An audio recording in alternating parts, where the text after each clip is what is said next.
are back searching near the home of NFL star Aaron Hernandez. The New England Patriots tight end still at the center of a murder investigation. 1 week ago, a semi-pro football player was found shot to death near Hernandez's home. So did police find any new clues today? WFXT Fox Boston reporter Ted Daniel joins us with the latest. Ted, what's the latest? Well, Greta, Aaron Hernandez remains in his home tonight. We have not seen him since Friday when he returned from Boston, about 40 miles away, where he met with his attorneys. While he remains home secluded, there's this whirlwind of activity surrounding him.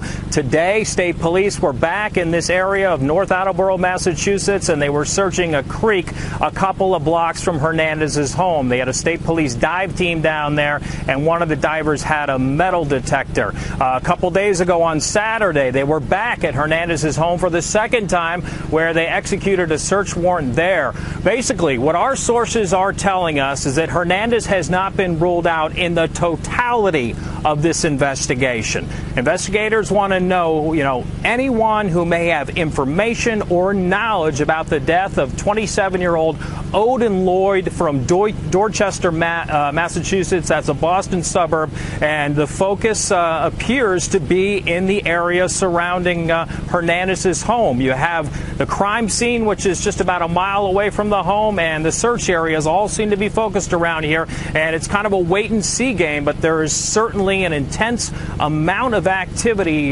dealing directly and around Aaron Hernandez. Greta? Ted, thank you. And the murder investigation is not Hernandez's only legal trouble. The Patriots star is also facing a lawsuit in Florida. It accuses him of shooting a man in the face. The shooting victim's lawyer, Elizabeth Islander, joins us. Nice to talk to you. And tell me, what is the allegation in your lawsuit that Mr. Hernandez did? The allegation, Greta, good evening, is that he shot my client in the hand and in the face. And as a consequence of getting shot in the hand and the face, what happened? I mean, is there any permanent damage? I mean, it certainly sounds like there would be. It's pretty outrageous, actually. The bullet went into his face, shattered several facial bones, and blasted his right eyeball right out of his head. So right, now, this happens. The shooting happened back in February in South Florida, right? Correct. At the time of the shooting, I imagine the police spoke to your client and said, what happened?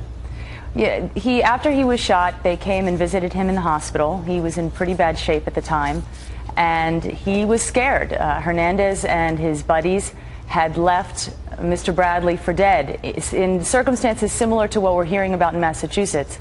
They left him shot and wounded in an industrial park down in the Riviera Beach of Florida. And my client was afraid, and so the reports are true. He didn't give up Hernandez because he was scared. So he's never been arrested and charged, Hernandez, with the shooting, right? As far as I know, correct. But I understand that Florida police are investigating. And the other two who were in the car, have they spoken to the police, or have you spoken to them in connection with your civil suit? I realize it was just filed. I haven't spoken to them. I don't know if the police have. They haven't shared with me the contents of that investigation, so I don't know. But it was Hernandez and two other buddies of his.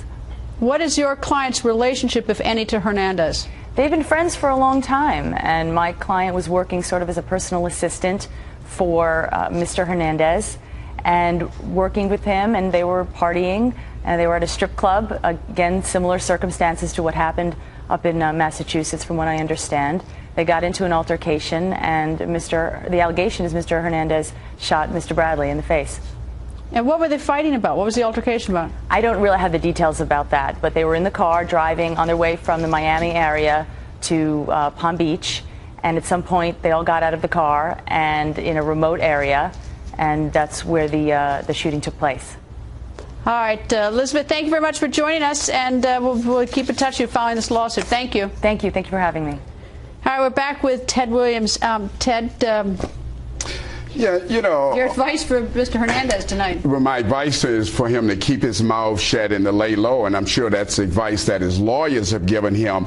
I mean, but the authorities seem to be toying with him. As you know, last week, every news network had carried that there was an arrest warrant. They had to back off of the fact there was an arrest warrant, and the arrest warrant was supposed to have been for destruction of property, meaning that he had his house cleaned that Monday after this. Don't tell me the media got it wrong.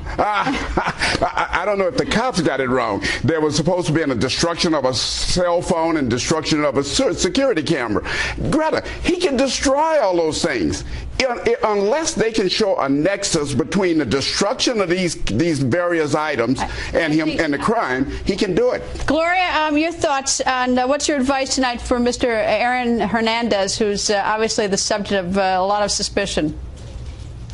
Well, obviously, Mr. Hernandez does not need to speak to law enforcement, but it may be in his interest to speak to them if, in fact, he has nothing to do with this. On the other hand, if in fact there is a warrant for obstruction of justice, for destruction of evidence, if in fact it's true that his cell phone was in pieces when ultimately law enforcement got it, that he had his house scrubbed down soon after the alleged murder took place, that in fact he destroyed the security system, or it was destroyed contemporaneously with the alleged crime, then he's got a problem, because although you don't have to speak to the police, you cannot destroy evidence, and we don't know whether he did that or not, or whether it's just a rumor.